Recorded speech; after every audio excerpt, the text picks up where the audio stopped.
vê o sucesso do Matheus hoje em dia com o Horta Cozinha Criativa, nem imagina que esse estabelecimento já foi ao chão, literalmente. Em 2020, ele abriu um restaurante na Asa Norte, região central de Brasília. Tudo ia muito bem, até que o dono do imóvel resolveu fazer uma reforma no andar de cima. Mas a estrutura não aguentou e desabou. Com um enorme prejuízo, ele pensou em desistir do sonho de empreender, mas decidiu se reerguer e retomar o negócio. Apesar do imprevisto, hoje Matheus se pergunta: onde foi que eu errei?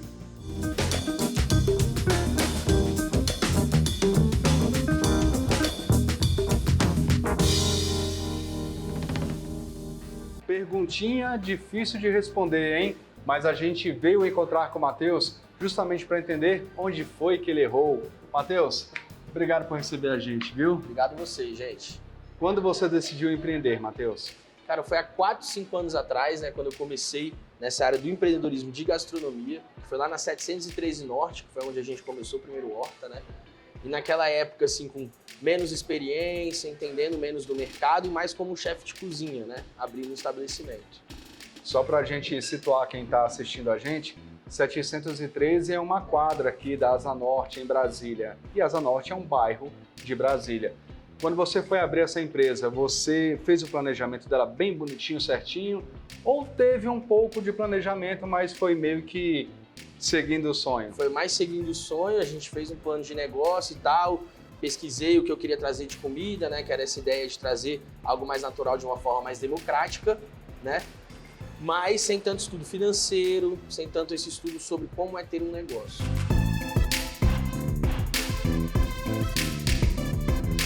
Matheus, nesse caso aí, como é que você organizou a sua empresa então, já que você não tinha um planejamento certo? Você alugou um lugar, como é que você fez a compra dos produtos? Você pensou nos fornecedores, no local que você estava separando para isso?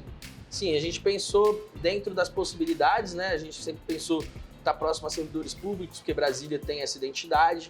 A gente pensou em trabalhar em cima de um produto que a gente trazesse sazonalidade para a nossa comida, né? Que isso também ajuda nas questões do custo de mercadoria vendida, mas mesmo assim sem entender tanto de uma parte mais financeira, de uma parte mais burocrática. Foi algo que a gente errou no começo. E na parte financeira, como é que foi? Como é que você organizou tudo isso? Você separou a conta da empresa da sua conta pessoal? Isso. No começo até, não vou mentir que você acaba utilizando um pouquinho ali, pega aqui, aí tenta, até que você entende que você não pode fazer isso, né? No meu caso, foi muitas coisas que a gente foi aprendendo na marra.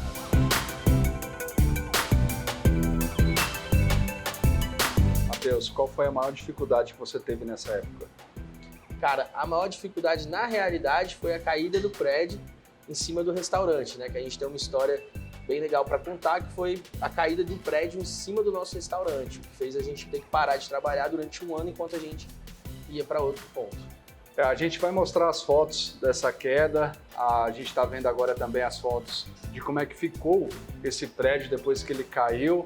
Dá para ver na imagem que foi realmente uma coisa bastante assustadora, né, Matheus? Sim. Nesse caso, Matheus, como empreendedor, quando você foi alugar esse prédio onde aconteceu esse acidente, você chegou a verificar a estrutura do prédio?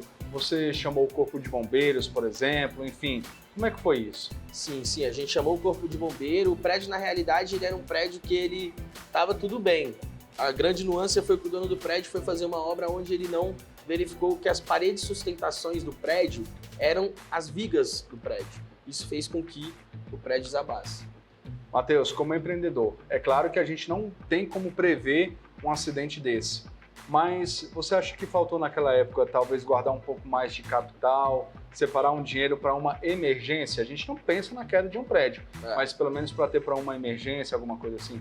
Com certeza, isso é importantíssimo para o empreendedor que está começando e está querendo ter um negócio. Existe um negócio chamado caixa, que a gente tem que ter, né? Então a gente, como empreendedor, como hoje eu estou no negócio, a gente tem que ter um dinheiro, um suporte de alguma coisa que seja que aconteça.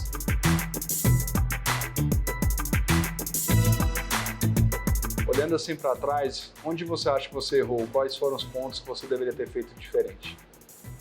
Cara, em primeiro lugar, não ter ficado naquele prédio. Em segundo lugar, com certeza, essa falta de noção sobre o negócio, né? Que você vem como chefe de cozinha querendo montar um restaurante é muito mais do que ser só um chefe de cozinha. Você tem que aprender toda uma outra base. Pois é, Matheus, você chegou a fazer algum curso antes de abrir a empresa? Sim, fiz curso no Sebrae, inclusive também de financeiro, de outras coisas, mas por não ser tanto interesse, você acaba deixando de lado algumas coisas, né? Então eu acho que é muito importante alguém que quer montar um negócio entender que essa parte administrativa é mais importante até que às vezes cozinhar. Essa é uma parte importante, então você acha que faltou essa questão administrativa? Sim, a gente pecou um pouquinho nisso, apesar de bem estruturado, mas a gente sabe que sempre dá para melhorar e que isso é algo muito importante no ramo da gastronomia. Você consegue detalhar exatamente como é que era naquela época a administração da empresa? Você cuidava de tudo, você tinha um sócio, como é que funcionava? Explica detalhado. Eu sozinho e eu tinha toda essa responsabilidade, desde cozinha, a salão, a financeiro, a burocracia, ao governo, a todos os outros lados que envolvem isso, né? Então por isso também é algo mais difícil de se solucionar. Se você tem algumas pessoas que são essa base nessas áreas, podem te ajudar em áreas que você não se identifica tanto. Então você acha que faltou também ter sócios e pessoas para ajudar? Pessoas para ajudar, sócios, às vezes nem o sócio, mas terceirizar certas funções, onde você vai conseguir trabalhar com mais fôlego em algumas áreas que você tem mais afinidade e trazer para outras pessoas que tenham mais afinidade em outras áreas.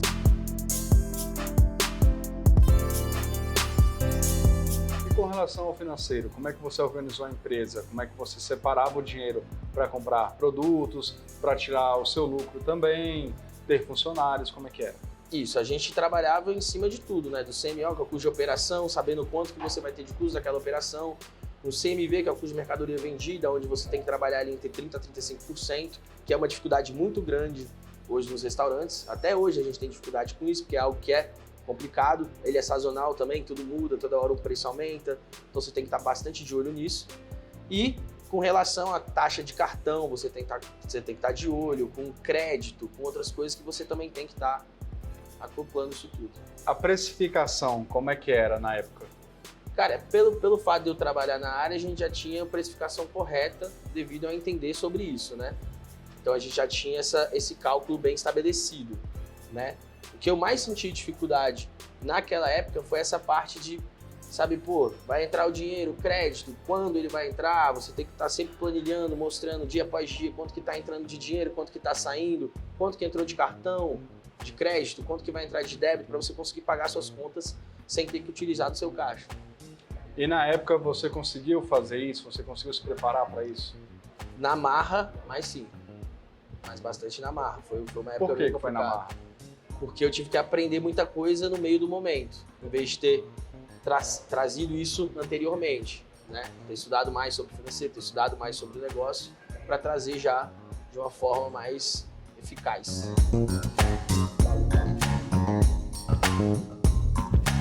E com relação à escolha do local, como é que foi esse contrato? Como é que você elaborou esse contrato? Tinha alguma coisa que previa algo assim nesse sentido? Se acontecesse um acidente, se você conseguiria ter seu dinheiro de volta, ou enfim, como é que é? Na realidade, a gente pagava dentro desse contrato de aluguel uma porcentagem que ele ia para esse lado de incêndio ou desabamento. Então a gente meio que pagou se algo acontecesse sobre isso. Só que não era pra gente, era pro dono, o proprietário do prédio, né? Então ele estava segurado, quando aconteceu, isso, por assim dizer. Sim. Você conseguiu recuperar o dinheiro, você conseguiu quebrar o contrato? Não. Isso ainda não foi decidido ainda pela justiça. Ah, você acionou na justiça. Isso. Ô Matheus, no caso você tinha equipamentos lá dentro. Você também fez seguro desses equipamentos? Você tinha uma reserva de equipamentos caso um quebrasse? No caso, a nossa cozinha, como era subterrânea, ela não foi atingida. O que foi atingido foi o nosso salão, que ele era no térreo, né? Então a gente não conseguia trabalhar, porque não poderia, porque tinha que reformar o prédio, e pelo fato de muitas das nossas coisas terem estragado, né? Terem quebrado. O que você perdeu lá? Cara, eu perdi mesa, cadeira, geladeira, placa, toda a parte que a gente estruturou dentro do negócio, de parede até utensílios que ficavam na parede, buffet, algumas coisas, bastante coisas. O salão quase tudo.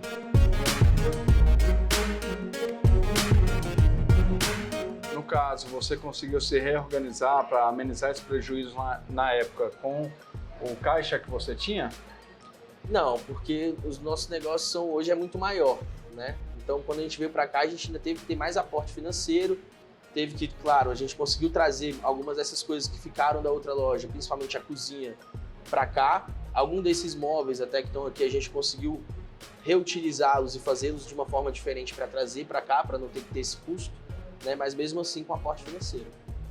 Bom, o Matheus falou muito em trazer para cá, né, Matheus? Expressão, é porque a gente vai conhecer depois do intervalo como é que ele conseguiu se reestruturar, tem surpresa boa aí. E a gente também vai conversar com o Enio Pinto, que é o especialista do Sebrae, que vai comentar justamente onde foi que o Matheus errou e, é claro, trazer as soluções. Daqui a pouquinho a gente está de volta.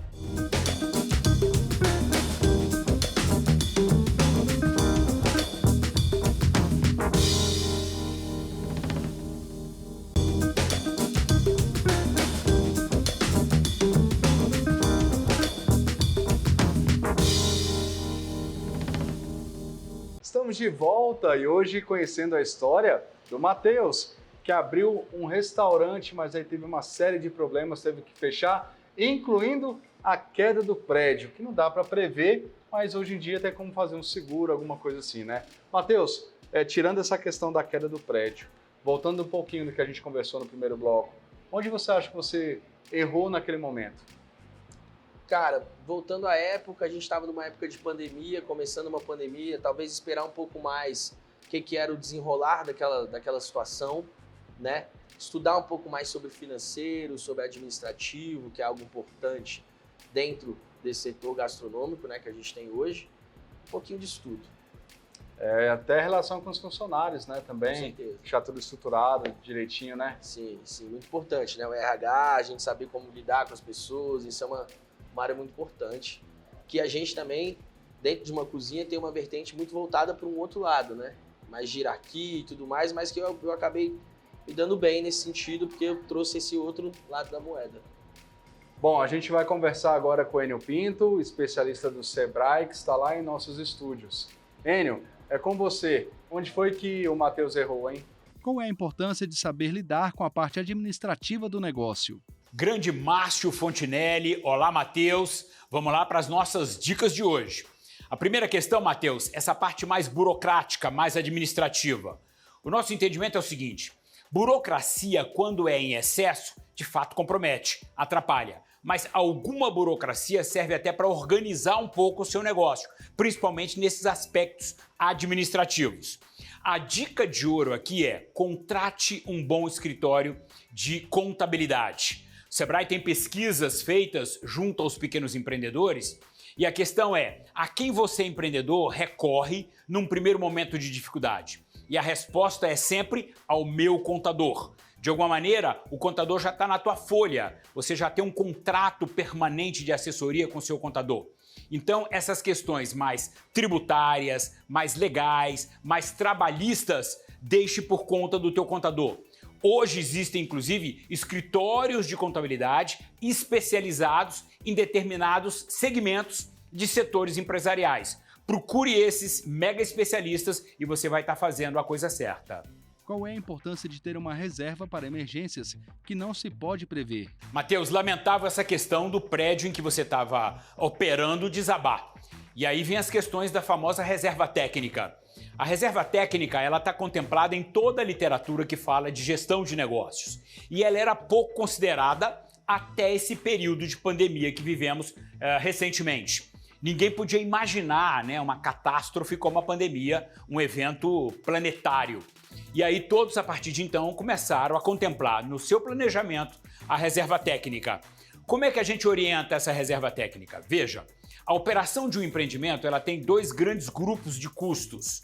Os custos variáveis, aqueles que só aparecem, só incidem quando você vende. Então, por exemplo, a embalagem que vai com o produto vendido, a reposição de estoque necessária quando você vende um produto, comissões de vendas, impostos que incidem sobre vendas, estes são os custos variáveis. E você tem um conjunto de custos fixos, aqueles que independem do movimento do volume de vendas na tua loja. Então vamos lá, você tem, por exemplo, o aluguel, você tem a sua folha de pagamento fixa, você tem o condomínio, conta de luz, água, se isso não está diretamente envolvido a sua operação. Os custos fixos, portanto, eles acontecem você vendendo ou não, o negócio estando de portas abertas ou não, operando ou não.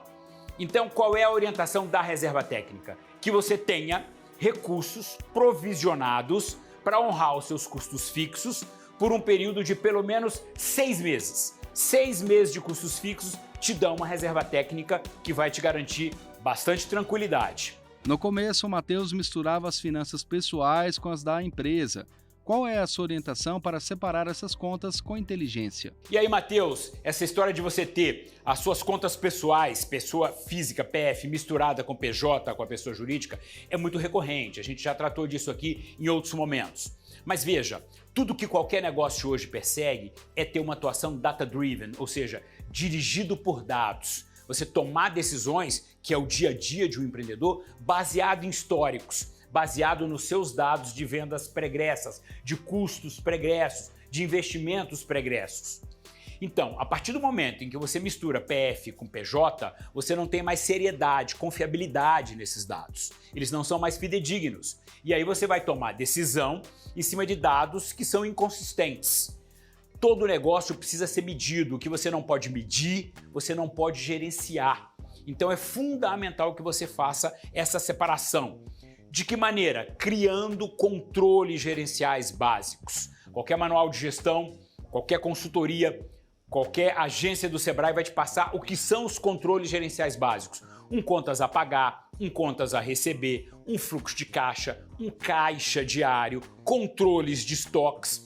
A partir do momento em que você tem tudo isso organizado e atualizado, você tem como tomar decisão em cima de dados confiáveis. E isso vai te trazer um norte bastante seguro para o teu empreendimento. Como delegar funções de forma eficiente? Matheus, você fazia essa atividade com um conjunto de outras atividades, o que não te permitia ter muito tempo e dedicação. Você não conseguia, portanto, se especializar. O teu colaborador vai ter tempo para mergulhar e se especializar e mais, ele vai se sentir motivado. Pensa bem, uma atividade que quem executava era o dono, o proprietário, o empreendedor, o chefe. Agora ele delegou para mim, ele confiou essa atividade que antes ele executava para que eu execute. Então eu me especializo e me motivo também. Então é uma injeção interessante de energia na tua equipe. E aí o que acontece de melhor, Matheus, para quem delega, é que à medida que você se livra do bíceps, você tem agenda, tempo discricionário para colocar no que é cérebro, no que é estratégico. E veja, o estratégico sempre é a razão de ser de qualquer empreendimento. O cliente. Entender as necessidades do cliente para surpreender, para encantar o teu cliente, para de fato entregar valor para o teu cliente, é aquilo de mais nobre que você pode fazer. Então delegue as questões mais operacionais e foque nas questões mais estratégicas. Um último alerta em relação à questão do delegar.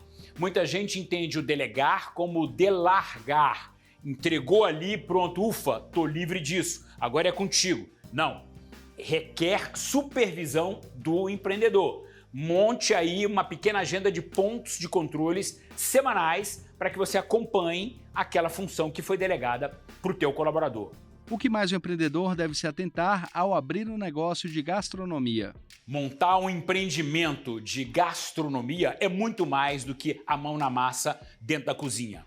Claro, é fundamental que você entenda da operação de um restaurante. Como é que você vai contratar um bom chefe e delegar essa atividade se você não consegue supervisionar o trabalho dele? Então é importante que você tenha essa competência instalada.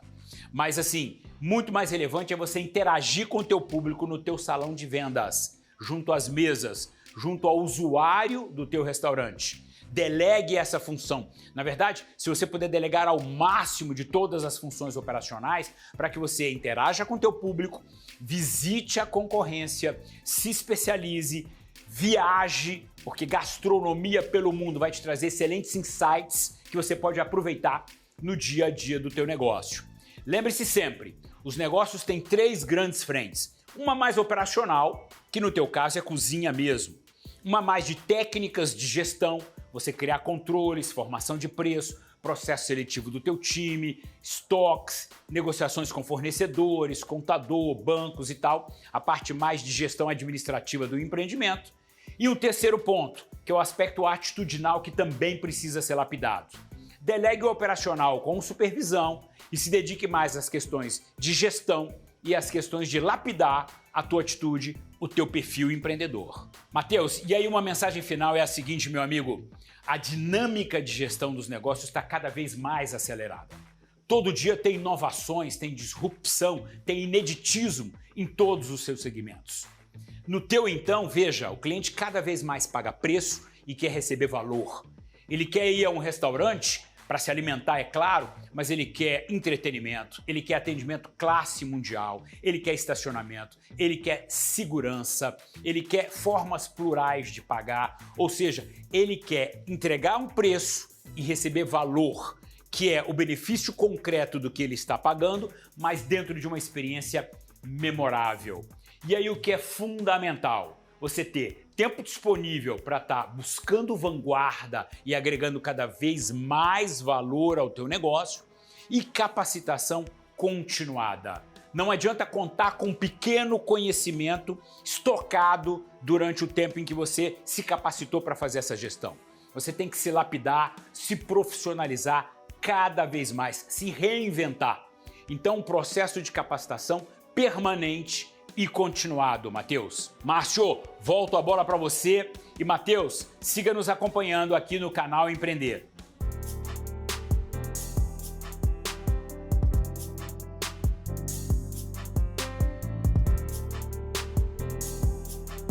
Valeu, Enio. Obrigado, viu?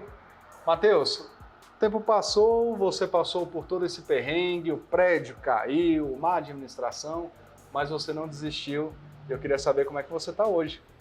Estamos bem, estamos mais estruturados, hoje já mais formado nessas áreas, hoje entendendo mais, terceirizando os lados que a gente não entende tanto, né? Trabalhando bastante em cima de CMV, de CMO, de todas as coisas que são importantes dentro do nosso negócio. E hoje bem estruturado aqui na Asa Sul, em outro local, né? De forma maior e hoje atendendo muito mais pessoas. Qual é o tipo de restaurante que você tem hoje? Hoje a gente trabalha com um restaurante mais natural, que entrega um lado mais democrático disso. A gente trabalha com todos os tipos de carne, a gente sempre tenta buscar produtos orgânicos, né? E essa é a nossa vertente, uma mistura de tudo dentro de uma comida natural.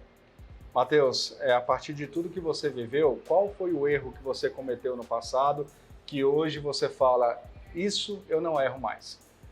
Cara, alguns, dentre eles antecipação, ir no banco para pegar algumas coisas, né? A gente sempre como empreendedor, a gente tem que segurar o nosso dinheiro para a gente sempre ter um dinheirinho sobrando, né? Então a gente tem que tomar muito cuidado com essas facilidades que aparecem para a gente, porque elas podem ser sempre um problema, né?